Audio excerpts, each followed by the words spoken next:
good evening, good afternoon, depending upon when you're listening to this podcast. This is Kunal Sok, and you have tuned into FC Social Echo, a platform specially curated and designed for all the poets, storytellers, and musicians who can put their talent on display and help all of us reflect on the society.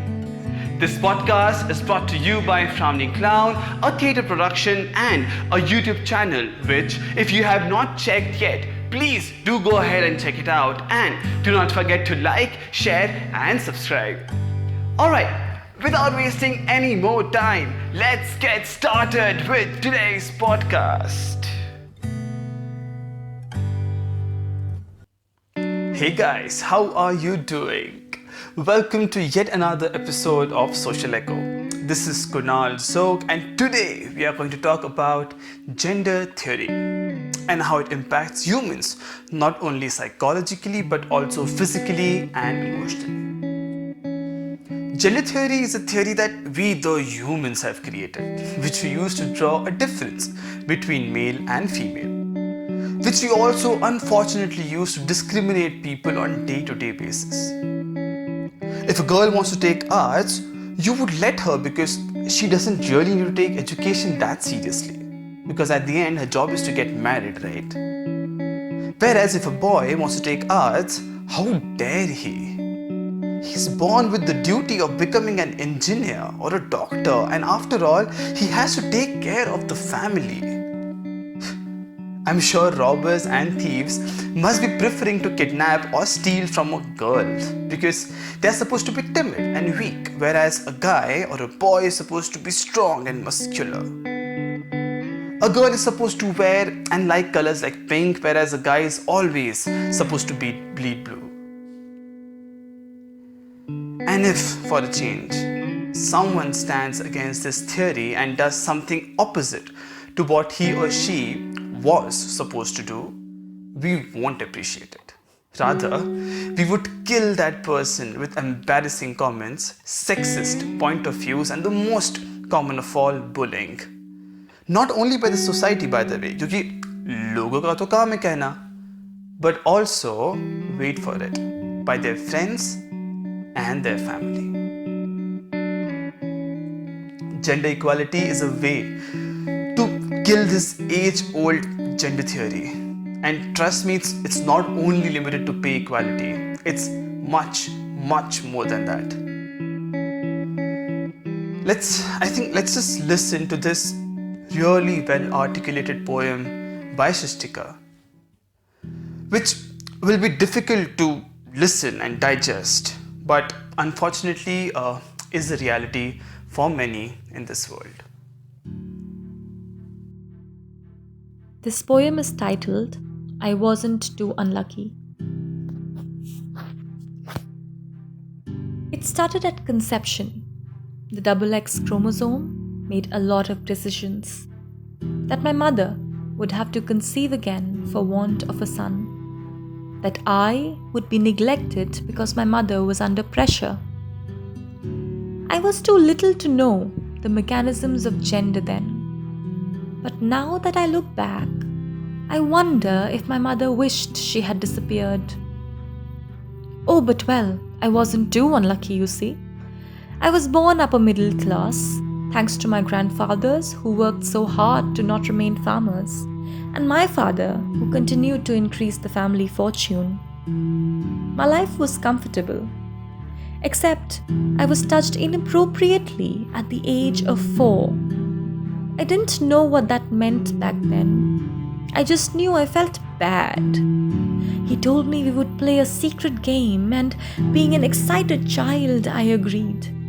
My life was comfortable, except I was taught to put my legs together and not show my India gate, as my class 6 teacher put it. I don't know why, but even as a 10-year-old, I understood the exact meaning of that metaphor.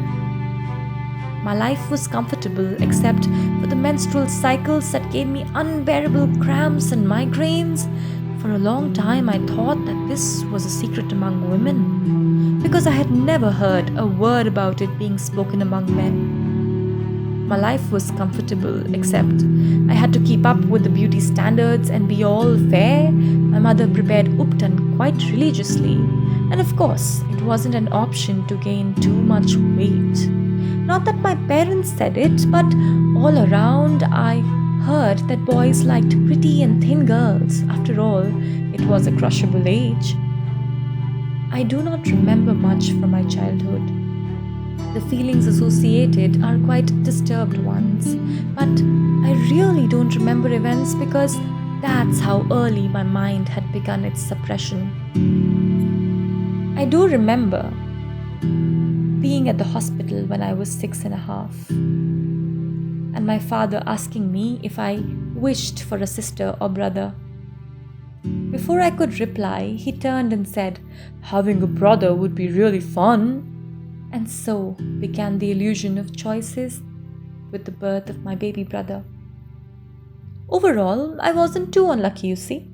I was born upper middle class, thanks to my grandfathers who worked so hard to not remain farmers, and my father who continued to increase the family fortune. And so, being the firstborn of the entire family, great things were expected out of me, but of course, within the gender norm. I wasn't too pressured to pursue science. I could do what I liked. I saw many classmates lose their passion because their privilege wasn't the same as mine. I studied in a girls' convent throughout my life. I'd tell you about that privilege some other time, but for now, let me tell you the stories of the women in my life. I was parented to be independent while some others not quite. I got to go on school trips while some others were always denied. I got to leave town for college while some others were held back, for they were girls and not boys. I thought I had earned my success, a good college and my choice of subject. A period of unlearning changed my perception of events. My brother, now in high school, was being directed to take up science. That summer break, I asked my father, "Why?" He said, "Beta, we can afford to let you study English, but your brother can't, na?" That was a statement I could never digest. That's also when I noticed how my brother's shape and color were never such important affairs. That's also when I noticed that for some reason, my brother already knew that his only outlet was rage and rebellion, while mine had been tears and submission. And I could never remember when did someone teach us that. But well, I wasn't too unlucky, you see. I was born upper middle class, thanks to my grandfathers who worked so hard to not remain farmers, and my father who continued to increase the family fortune. No, but still, that question haunted me.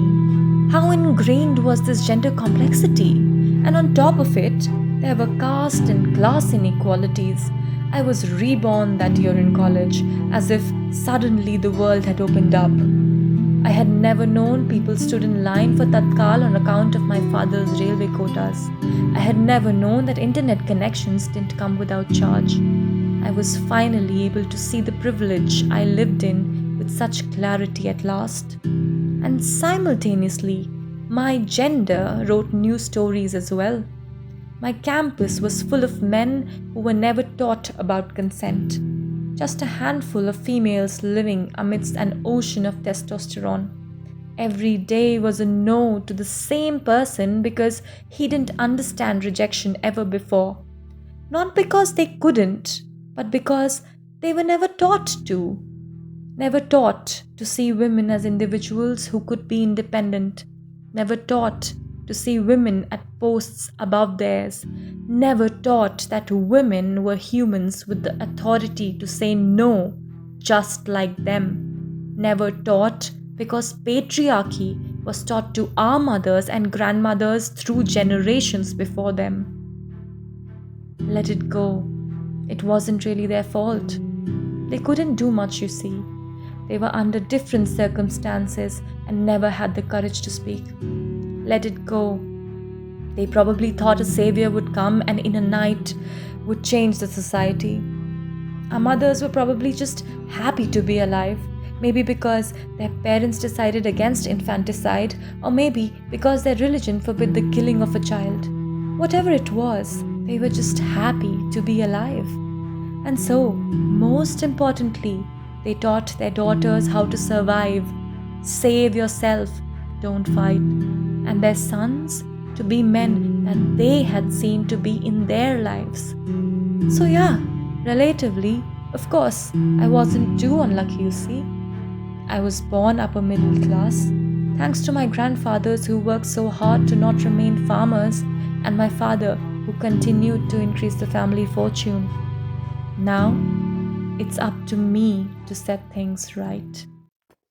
This poem is touching, moving, and unfortunately relatable.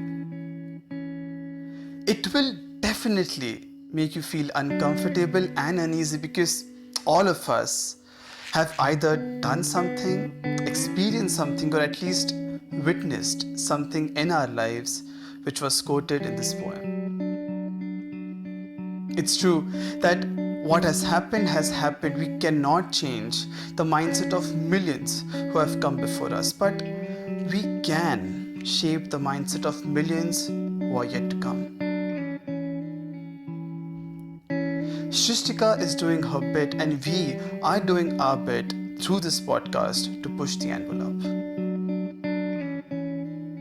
Let's find out what actually Srishtika wants us to take away from the piece that she has written. The takeaway from this poem is not something that I would like to define, but what I intended to convey through this poem was about the gender norms, the situation around gender, how it is in the society and how it was before us.